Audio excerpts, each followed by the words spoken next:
Jr., then exchanged fire with a deputy before turning the gun on himself. News 4's Jen Shantz is live, continuing our coverage tonight in Wheatfield for us. Jen? Marissa, that's right. I'm standing right in front of the Bores home here in Wheatfield on Eric Road. Now, the elder Bores and the mother are both fighting for their lives right now. They're in critical condition at ECMC. Both of them sustained gunshot wounds to the head and neck area. I spoke to a neighbor who lives just a few homes away from the Bores. He said the elder Bores was a military man and the mother has some reoccurring health problems, but he says there was never any indication that there was trouble in the home. Residents of this quiet neighborhood in Wheatfield are still in disbelief.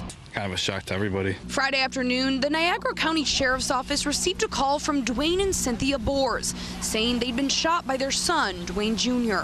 There were 3 handguns registered to the father in the house, and we believe that at least 2 of those guns were used. When a deputy arrived, there was a shootout between him and the younger Bores. I'd never seen anything like it. It was kind of like an episode of Cops. The deputy was shot, but saved by a bulletproof vest.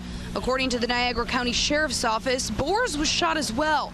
They say he then retreated into the house and took his own life. Harrison Stump lives just a couple houses away. He wasn't home during the gunfire, but found evidence of it in his backyard. Well, apparently they had one round that came from the garage area of that house at this angle, through the fence here, and hit the tree over there.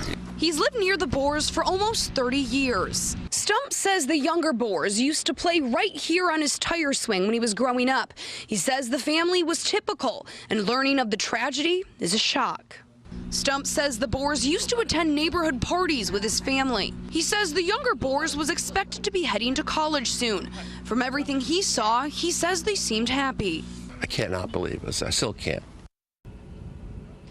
Again, both parents are still fighting for their lives right now. They are again in critical condition at ECMC. As for that deputy, his name is not being released at this point. We do know that he was a 10-year veteran of the force and is being put on paid administrative leave, which is standard protocol. Again, as we reported yesterday, the Bores live just feet away from an elementary school, which of course was put on lockdown during that standoff. Coming up at 6:30, hear more insight from that neighbor. Reporting live in Wheatfield, Jen Shantz, News 4 at 6.